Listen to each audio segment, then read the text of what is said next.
nosso querer é tua face ver, em tua presença graça assim flui, novo viver, em Cristo temos Pai, louvor eterno fluirá em nós, um novo canto a Deus. Alô, Nós Deus. cantaremos só a Ti, és Senhor e Rei, Obrigado, Pai. o Criador, canto de um coração, e Tu recriaste dentro em nós pra louvar a Ti, te exaltar. O Guerreiro Cansado, sermão número 235, pregado na manhã de domingo, 23 de janeiro de 1859, por Charles Haddon Spurgeon. Miserável homem que sou, quem me livrará do corpo desta morte? Dou graças a Deus por Jesus Cristo, nosso Senhor. Romanos 7, 24 e 25. Se eu quisesse ocupar todo o tempo de vocês apenas com questões controversas, eu apenas poderia me preocupar e gastar o nosso tempo para provar conclusivamente que o apóstolo Paulo aqui está descrevendo sua própria experiência como um cristão. Mas nós queremos ir muito além disso nesta manhã. Alguns têm afirmado que ele está meramente descrevendo o que ele era antes da conversão, e não o que ele era depois que se tornou destinatário da graça de Deus. Mas essas pessoas estão, evidentemente, enganadas, e eu acredito que deliberadamente enganadas, pois qualquer mente e coração, cândido e simples, que lê este capítulo, não poderia cair em tal erro. Este é o apóstolo Paulo, que não era menos do que o maior dos apóstolos. É Paulo, o poderoso servo de Deus, um príncipe em Israel, um dos homens mais poderosos do rei. É Paulo, o santo e o apóstolo, que aqui está exclamando: ó miserável homem que sou. Agora, humildes cristãos são muitas vezes crédulos de um erro muito tolo. Eles olham para certos santos avançados e ministros capazes do evangelho e eles dizem: certamente tais homens não sofrem como eu. Eles não lidam com as mesmas paixões que me afrontam e são um problema para mim. Ah, se você conhecesse o coração desses homens, se pudesse ler os seus conflitos interiores, logo descobriria que quanto mais perto o homem vive de Deus, mais intensamente ele tem de lamentar sobre o seu próprio coração mau. E quanto mais é honrado pelo Mestre em seu serviço, mais também vê a carne provocá-lo dia após dia. Talvez esse erro seja aqui ainda mais natural, uma vez que é certamente mais comum no que diz respeito ao que pensamos sobre os santos apóstolos. Temos o hábito de dizer São Paulo, São Pedro, São João, como se fossem santos ou mais santos do que todos os outros entre os filhos de Deus que foram redimidos pelo sangue de Cristo. Eles são todos os santos que Deus chamou pela sua graça e tem santificado pelo seu Espírito. Mas de alguma forma nós muito tolamente colocamos os apóstolos e os primeiros santos em uma outra categoria e não nos aventuramos a olhar para eles como meros mortais comuns. Nós olhamos para eles como seres extraordinários, que não podiam ser homens de paixões como as nossas. É-nos dito na Bíblia que o nosso Salvador foi tentado em todos os pontos como nós somos. E ainda assim, caímos no erro escandaloso de imaginar que os apóstolos, que eram infinitamente inferiores e apenas homens, escapassem dessas tentações e fossem ignorantes desses conflitos comuns a todos nós. O fato é que, se você tivesse visto o apóstolo Paulo, teria pensado que ele era muito mais parecido com o resto da família dos escolhidos. E se você tivesse falado com ele, você teria dito: ora, Paulo, acho que a tua experiência é a mesma que a minha. Você é mais fiel, mais santo e mais profundamente conhecedor do que eu, mas você tem que suportar as mesmas provações e tentações que eu tenho experimentado. Não, em alguns aspectos, você é mais severamente tentado do que eu. Não olhe para os santos antigos como sendo isentos tanto de enfermidades ou pecados, e não os considere com essa reverência mística que quase faz de você um idólatra. Sua santidade é atingível, mesmo para você, e os seus defeitos devem ser censurados, tanto quanto o seu próprio. Eu acredito que é o dever de um cristão forçar seu caminho para dentro do círculo interno da santidade. E se esses santos foram superiores a nós em suas realizações, como eles certamente foram, vamos segui-los, vamos avançar até a eles, sim, até eles, pois não vejo que isso seja impossível. Temos a mesma luz que eles tinham, a mesma graça está acessível para nós, e por que devemos ficar satisfeitos até que tenhamos os alcançado na corrida celestial? Vamos trazê-los para a esfera dos mortais comuns. Se Jesus era o Filho do homem, osso dos nossos ossos e carne da nossa carne, muito mais foram os apóstolos. E é um erro escandaloso supor que eles não experimentaram e enfrentaram os mesmos temas e as mesmas emoções e as mesmas tentações dentro deles, como o mais humilde entre o povo de Deus. Agora, isso pode nos dar conforto e encorajamento, quando descobrimos que estamos envolvidos em uma batalha na qual os próprios apóstolos tiveram que lutar. Então agora anotaremos esta manhã, em primeiro lugar, as duas naturezas. Em segundo lugar, a sua batalha constante. Em terceiro lugar, vamos afastar o olhar para o guerreiro cansado e ouvi-lo clamar: ó miserável homem que eu sou. E em seguida, vamos voltar nossos olhos para outra direção e ver o guerreiro cansado, cingindo os lombos para o conflito e se tornando um vencedor expectante enquanto ele grita: graças a Deus por Jesus Cristo nosso Senhor. Primeiro então, as duas naturezas. Homens carnais, homens não renovados, têm uma natureza que herdaram de seus pais e que, através da antiga transgressão de Adão, é o mal, somente o mal, e isto continuamente.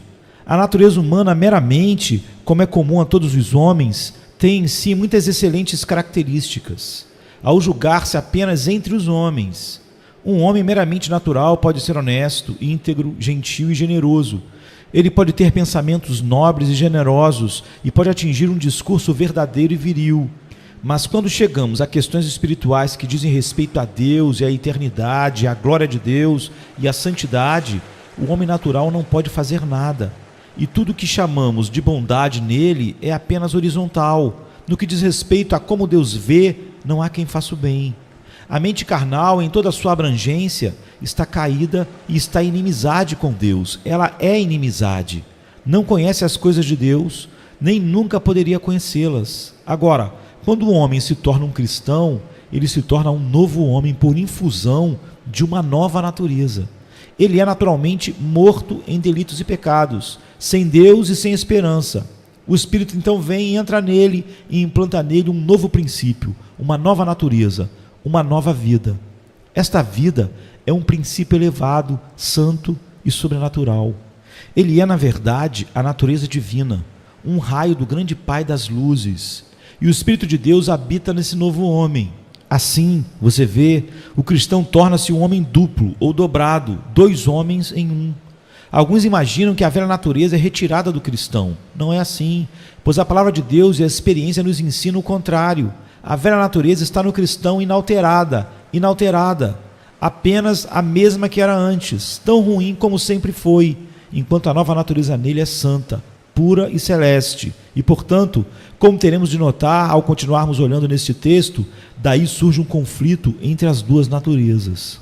Agora, eu quero que você observe o que o apóstolo diz sobre essas duas naturezas que estão no cristão, pois estou prestes a contrastá-las.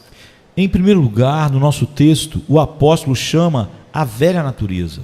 E por ele chamar assim, alguns supõem que significa esse nosso organismo mortal, porque ele chama de o corpo desta morte.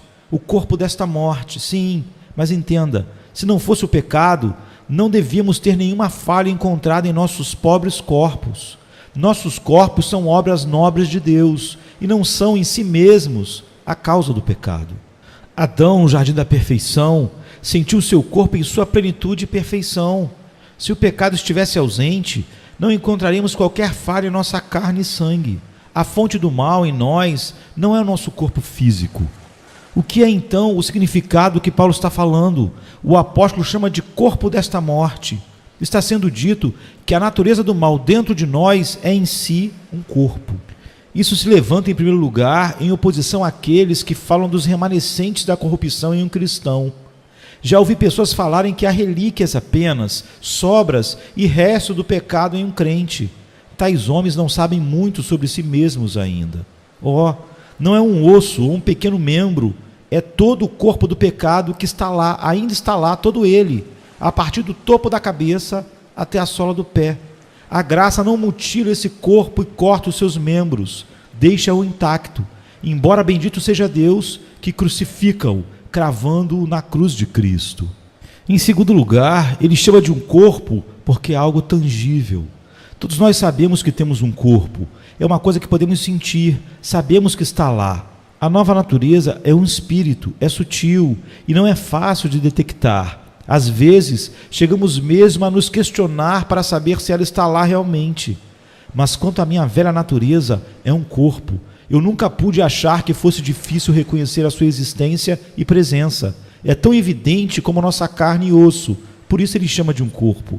Assim como eu nunca duvido que sou carne e osso, então eu nunca duvido que eu tenho pecado dentro de mim. É um corpo, uma coisa que eu posso ver e sentir e que na minha dor está sempre presente comigo. Entenda então que a velha natureza do cristão é um corpo, que tem nele uma substância, ou, como Calvino colocou, é uma massa de corrupção.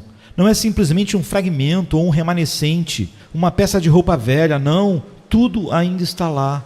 É verdade que está esmagada sob o pé da graça, ele está expulso do seu trono, mas está lá, em toda a sua inteireza, em toda a sua triste tangibilidade, um corpo de morte. Mas por que ele chama de um corpo de morte? Simplesmente para expressar que coisa horrível é o pecado que ainda está no coração do homem regenerado. É um corpo de morte. Devo usar um exemplo que é sempre anexado a esse texto e muito corretamente usado.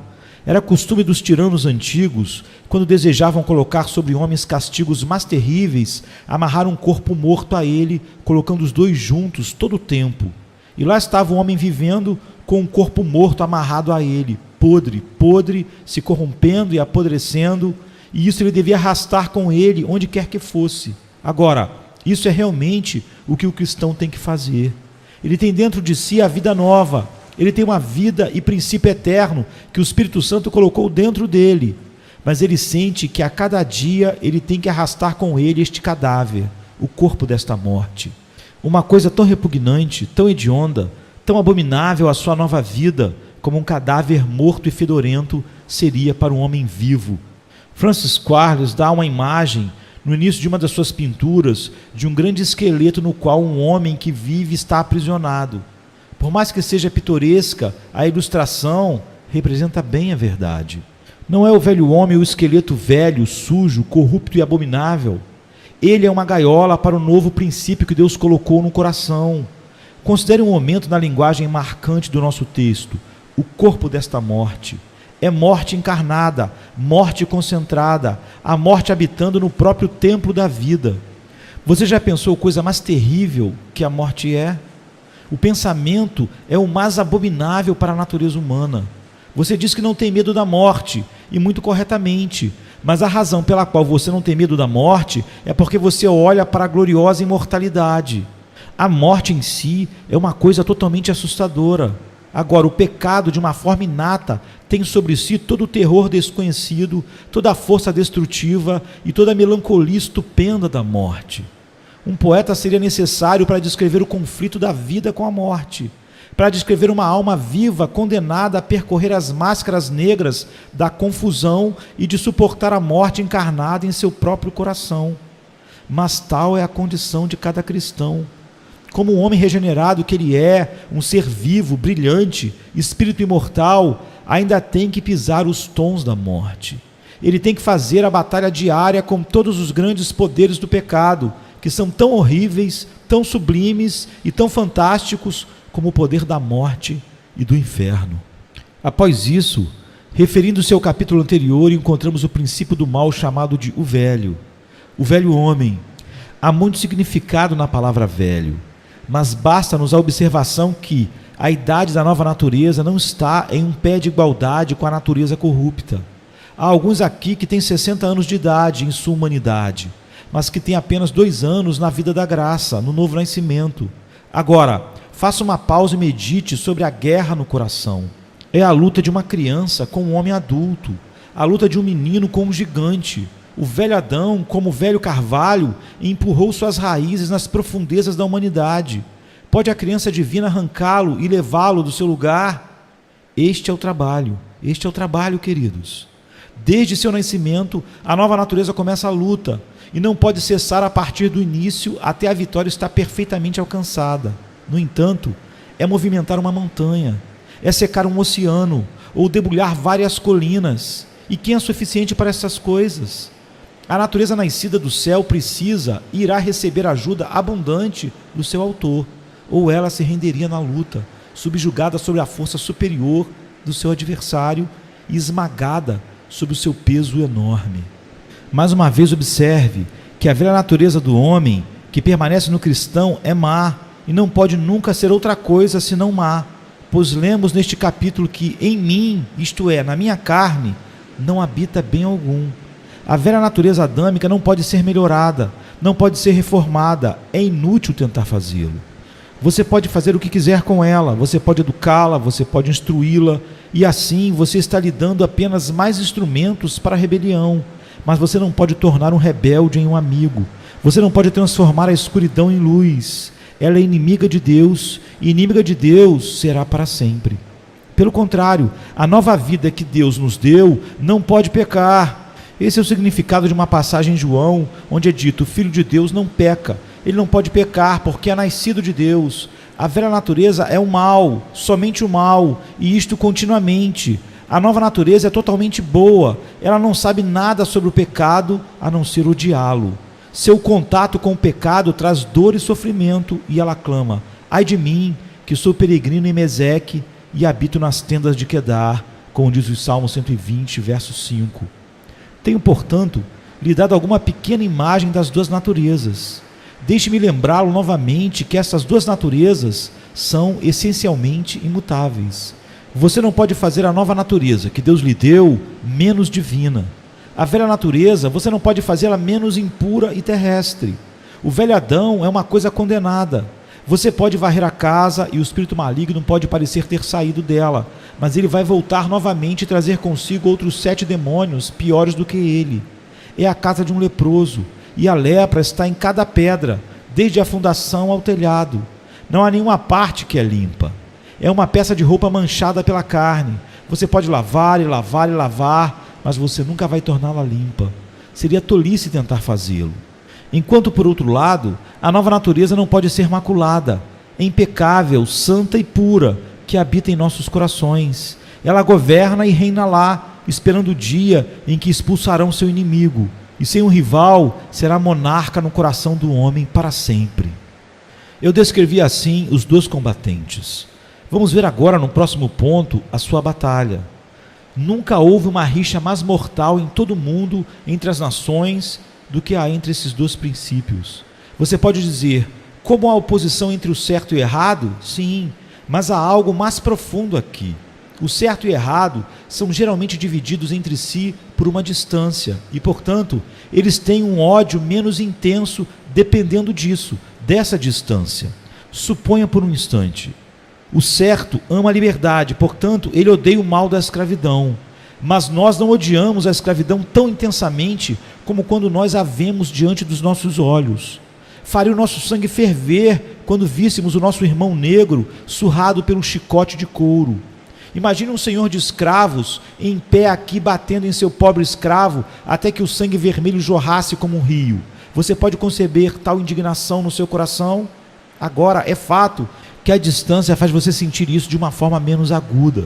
Estar acontecendo do outro lado do mundo te causa indignação, mas não com a intensidade do sangue ferver se estivesse acontecendo aqui agora. O certo esquece o errado, ou não lembra dele como devia quando ele está muito longe. Mas suponhamos que agora o certo e o errado vivessem na mesma casa. Suponha 2 desses inimigos desesperados, amarrados, fechados e confinados dentro de uma pequena casa, o homem.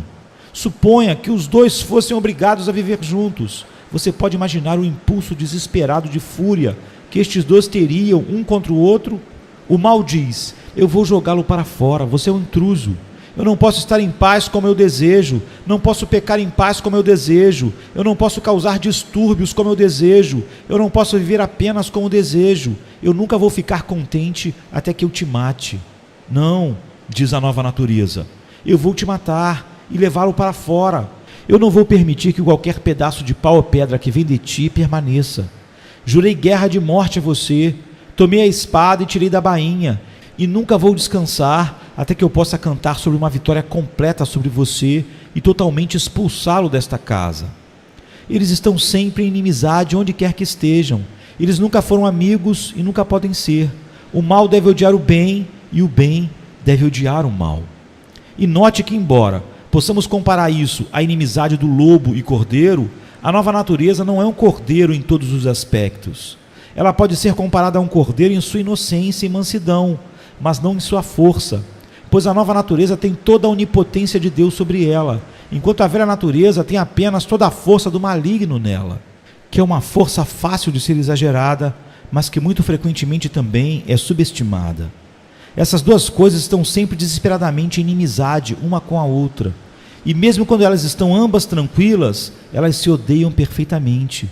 Quando a minha natureza má não parece estar agindo, ainda odeia a nova natureza recém-nascida. E quando a nova natureza está inativa, ela tem, no entanto, uma aversão profunda por toda a iniquidade. Uma não pode suportar a outra. Elas devem esforçar-se para jogar uma a outra fora. Não há nenhum momento em que não estejam procurando uma oportunidade de se vingar uma da outra.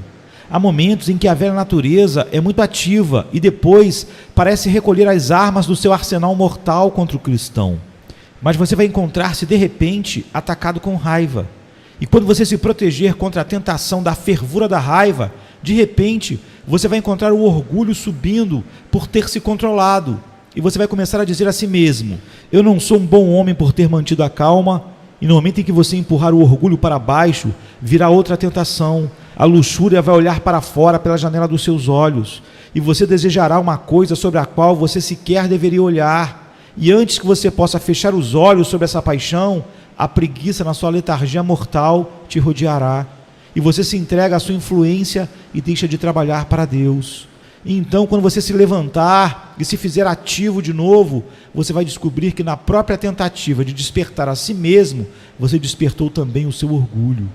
O mal assombra você, não importa onde você possa ir, ou se levantar com vigor, não importa qual a postura que você escolher. Por outro lado, a nova natureza nunca perderá uma oportunidade de colocar para baixo o velho homem. Quanto aos meios de graça, a natureza recém-nascida nunca vai ficar satisfeita a menos que goze perfeitamente deles. Quanto à oração, ela vai buscar com oração a lutar com o inimigo. Ela vai empregar fé e esperança e amor às ameaças, às promessas, às providências, graça e tudo mais para expulsar o mal. Bem, você diz, eu não acho que seja assim. Então eu tenho medo por você. Se você não odeia tanto o pecado que você faça de tudo para expulsá-lo, eu tenho medo que você não seja um dos filhos vivos de Deus.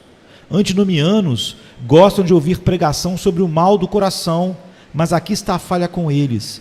Eles não gostam que seja dito que, a menos que eles odeiem o mal, a menos que eles procurem tudo colocar para fora, e se não tiver uma nova e poderosa disposição constante de sua nova natureza nascida, com uma raiz imortal, eles estão ainda em seus pecados. Homens que só acreditam na sua depravação, mas não a odeiam, não são mais do que o diabo pensando estar no caminho para o céu. Não é o meu ser corrupto que prova que eu seja um cristão, nem saber que eu sou corrupto que prova isso, mas que eu odeio a minha corrupção.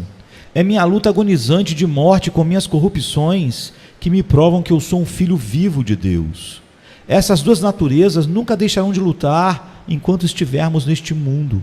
A velha natureza nunca vai desistir, ela nunca vai pedir trégua, ela nunca vai pedir um tratado de paz, irá sempre golpear tão frequentemente quanto possível. Quando se encontrar só, vai estar se preparando para alguma batalha futura. Na grande obra de John Bunyan, O Peregrino, a batalha de cristão com Apolion durou 3 horas, mas a batalha de cristão consigo mesmo durou todo o caminho, a partir do portão estreito até o Rio Jordão. O inimigo dentro nunca pode ser conduzido para fora, enquanto nós estivermos aqui, neste mundo.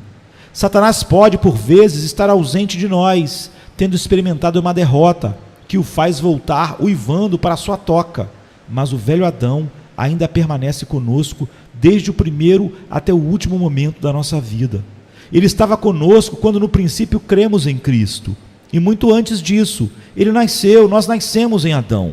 E ele estará conosco até o momento em que devemos deixar nossos ossos na sepultura, nossos medos no Jordão e os nossos pecados no esquecimento.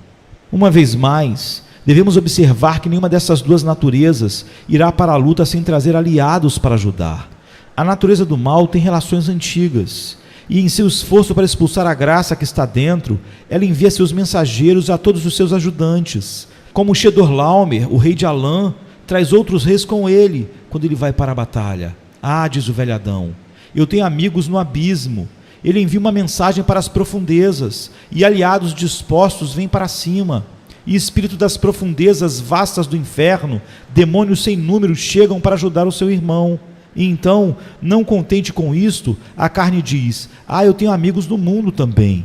E então o mundo envia suas cortes ferozes da tentação, como a concupiscência dos olhos e a soberba da vida. Que grande batalha, quando o pecado, Satanás e o mundo, tudo de uma vez estão juntos, tendo como alvo o cristão. Você diz, é uma coisa terrível ser um cristão. Eu lhe asseguro que é. É uma das coisas mais difíceis do mundo ser um filho de Deus. Na verdade, é impossível, a menos que o Senhor nos faça seus filhos e nos mantenha assim até o fim. Bem, o que a nova natureza faz? Quando se vê cercada por todos esses inimigos, ela clama ao Senhor, e então o Senhor envia amigos. O primeiro a vir à sua ajuda é o próprio Deus Pai, Senhor, segundo o conselho eterno, e revela ao seu coração seu próprio interesse nos segredos da eternidade. Em seguida, vem Jesus Cristo com seu sangue. Você deve conquistar tudo, diz ele. Eu vou fazer você mais do que vencedor através da minha morte. Você é mais do que vencedor em mim. E então vemos o Espírito Santo, o Consolador. Com essa assistência, essa natureza recém-nascida é mais do que uma correspondência para os seus inimigos. Deus, às vezes, vai deixar a nova natureza sozinha, para deixá-la saber a sua própria fraqueza. Mas não será por muito tempo, para que não se afunde em desespero. Vocês estão lutando com o inimigo hoje, meus queridos irmãos cristãos. São Satanás, a carne e o mundo, uma trindade infernal, e todos estão contra você. Lembre-se, há uma trindade divina por você, uma trindade toda poderosa. Lute, e embora você lute como valente pela verdade, teu sangue correrá pela sua mão e a espada se colará a ela. Lute bravamente, pois as legiões do céu estão com você. O próprio Deus está com você. Jeová Nissi é a nossa bandeira, e Jeová Rafá é o nosso curador em nossos ferimentos. Você deve vencer, pois quem pode enfrentar a onipotência? Ou quem pode colocar a divindade sob seus pés? Tenho assim me esforçado para descrever o conflito, mas me entenda, ele não pode ser descrito perfeitamente. Temos de dizer como Hart fez em seu hino, quando depois de cantar as emoções da sua alma, ele diz: mas irmão, certamente você pode imaginar, para você certamente tem sido o mesmo. Se você pudesse ver uma planície sobre a qual uma batalha é travada, você iria ver então o chão dividido pelos sulcos do canhão, pelos cascos do cavalo e pelo pisoteio dos homens. Que desolação é para os nossos olhos, onde uma vez as culturas de ouro, de trigo, da colheita cresceram, agora encharcada está a terra com o sangue dos feridos e dos mortos. Quão assustador é o resultado dessa luta terrível. Mas se você pudesse ver o coração dos crentes depois de uma batalha espiritual, você iria encontrar nele apenas algo muito mais profundo que esse campo de batalha pode mostrar. Tente imaginar o chão do campo de batalha após o conflito mais terrível que os homens ou demônios já travaram. Pois pense nessa batalha que estamos descrevendo.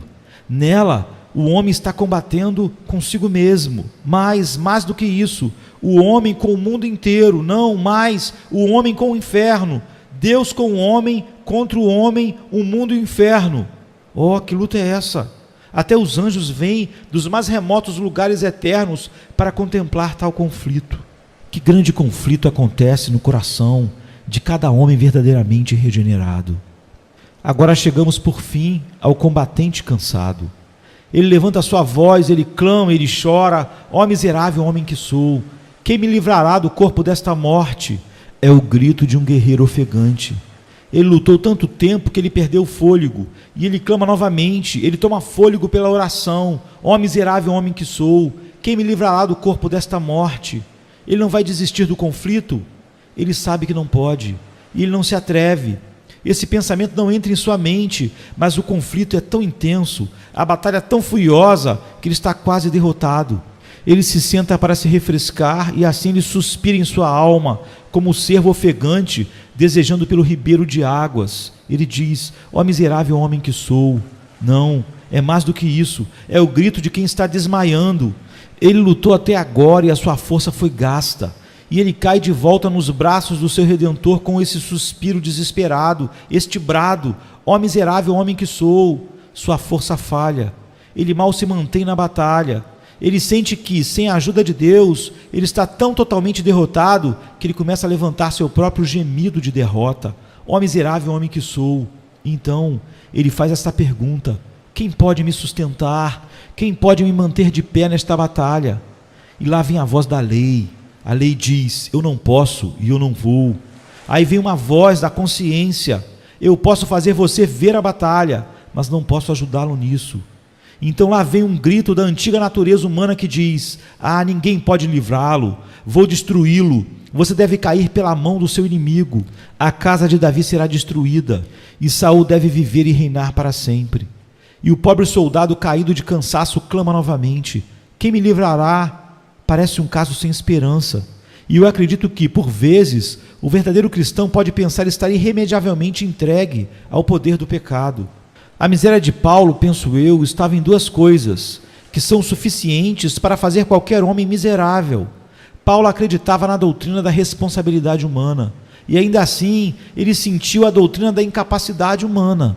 Já ouvi pessoas falarem para mim às vezes: você diz ao pecador que ele não pode acreditar ou se arrepender sem a ajuda e o poder soberano do Espírito Santo, e ainda assim você lhe diz que é seu dever crer e se arrepender. Como essas duas coisas podem ser reconciliadas?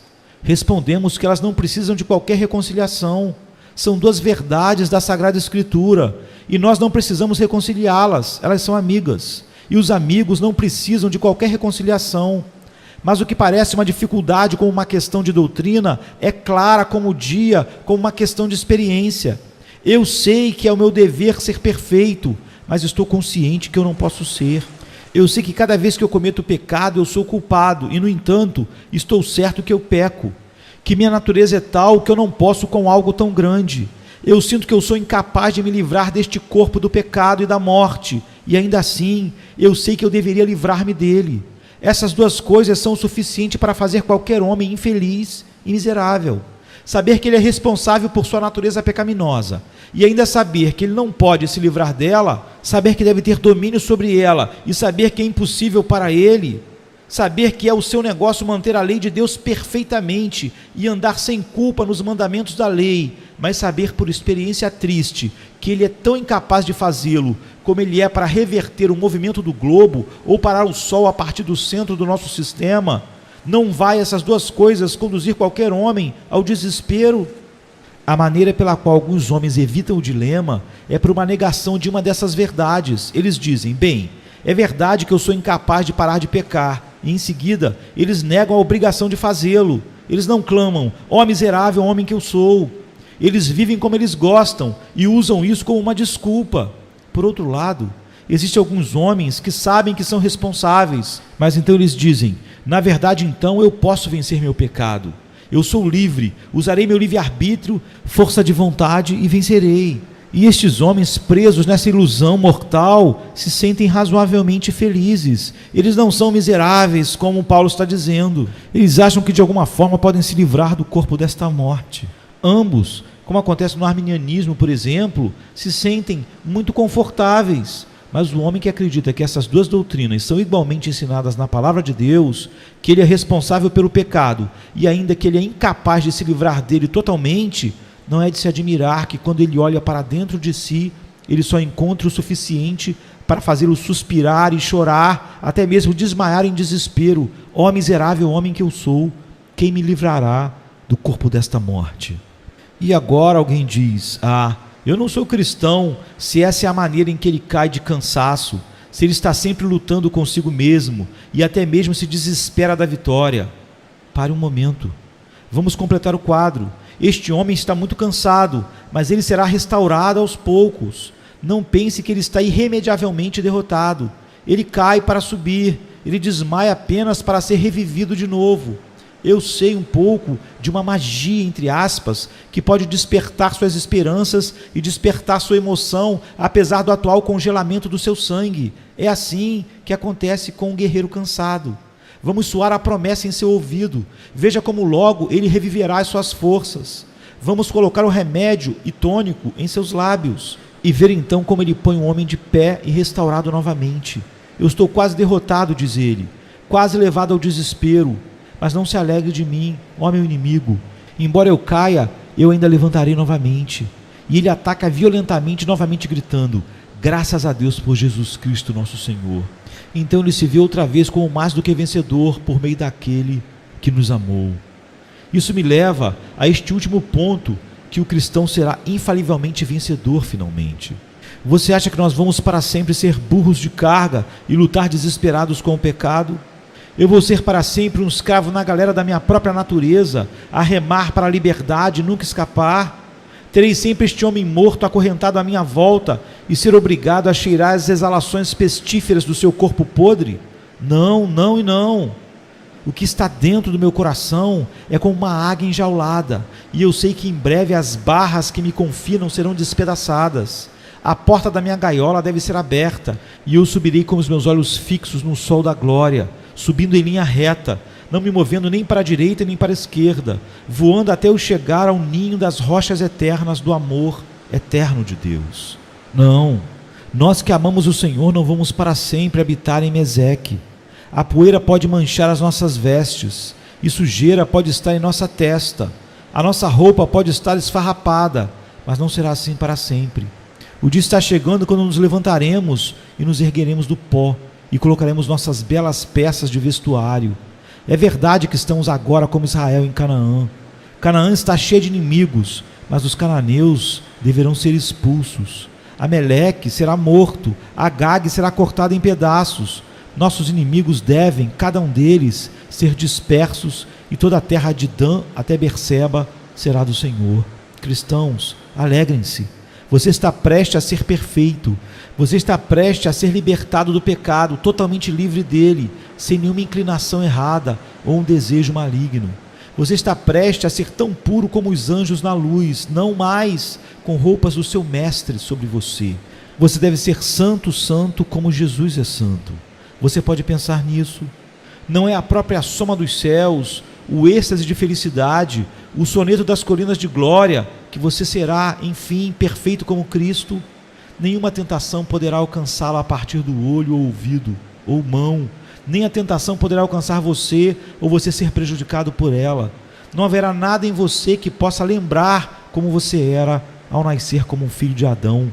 Nenhum resquício do pecado. Uma tentação nesse caso seria como uma faísca que cai em cima de um oceano. Sua santidade iria apagá-la no momento, sim.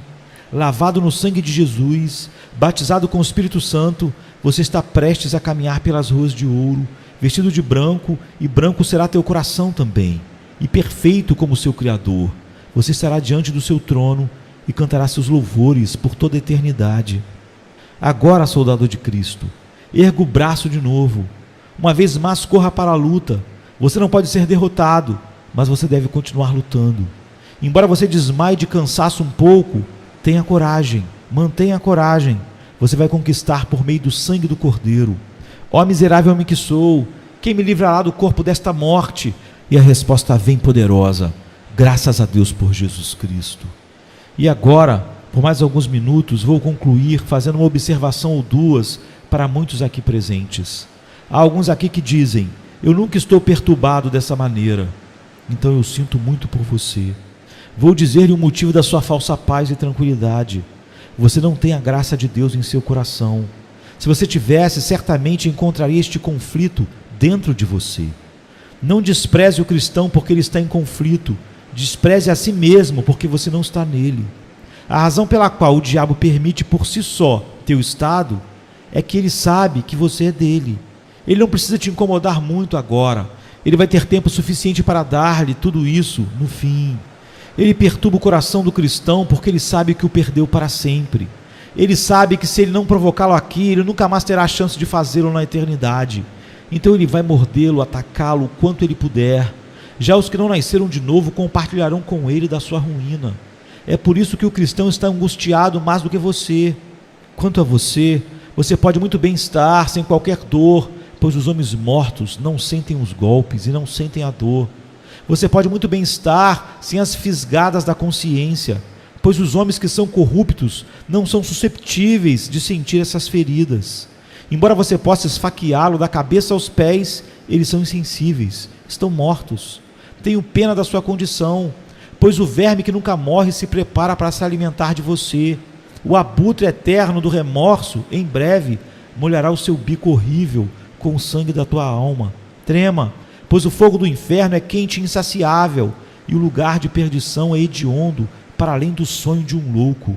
Ó, o que você acha do seu fim último? O cristão pode ter um mau presente, mas ele tem um futuro glorioso. Mas teu futuro é um negrume das trevas para sempre. Eu te conjuro pelo Deus vivo, vocês que não temem a Cristo, considerem isso hoje. Você e eu devemos dar conta um dia do serviço desta manhã de domingo, do culto que estamos prestando a Deus, do sermão que você está ouvindo. Você está avisado, homem, você está avisado. Acautelai-vos que você não ache que esta vida é tudo que há um mundo por vir.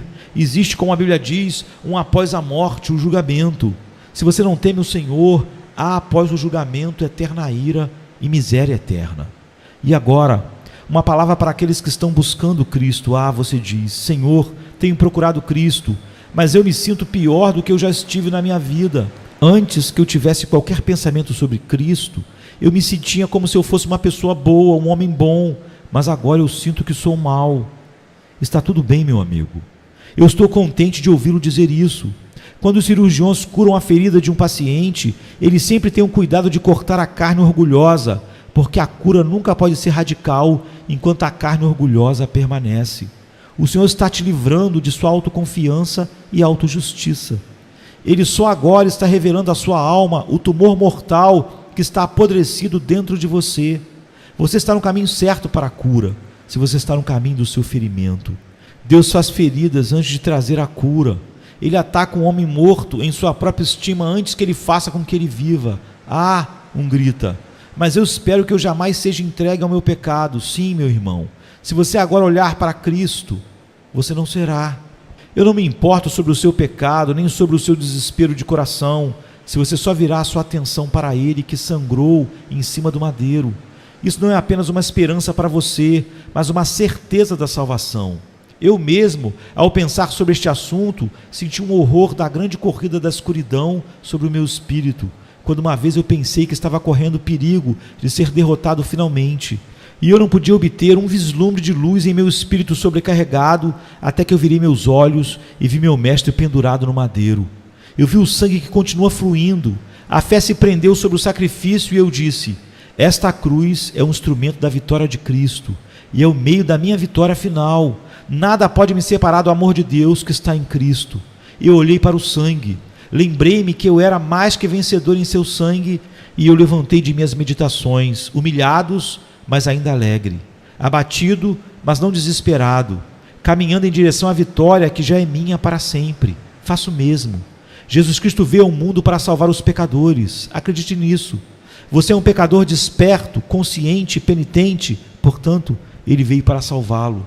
Acredite na sua palavra, confie nele. Não faça nada para a sua própria salvação, mas confie nele para fazê-lo. Se lance única e simplesmente sobre ele. E assim como a Bíblia é a verdade, você não deve jamais ver sua promessa falhar. Aquele que busca, encontra. Aquele que bate, lhe será aberto. Que Deus te ajude, dando-lhe uma nova vida e um novo coração. Que Ele possa ajudá-lo a olhar para Cristo e somente para Cristo. E apesar do longo e duro conflito, você verá que doce será a vitória. Miserável homem que sou, quem me livrará do corpo desta morte? Graças a Deus, por Jesus Cristo, o nosso Senhor. O guerreiro cansado, sermão número 235, pregado na manhã de domingo, 23 de janeiro de 1859, por Charles Haddon Spurgeon. Charles Haddon Spurgeon, 1834-1892. Nosso querer é tua face ver, em tua presença graça se flui, novo viver em Cristo temos, Pai, louvor eterno fluirá em nós, um novo canto a Deus, Alô, nós Deus. cantaremos só a Ti, és Senhor e Rei, Obrigado, Pai. o Criador, canto de um coração que Tu recriaste dentro em nós pra louvar a Ti, te exaltar. Nada já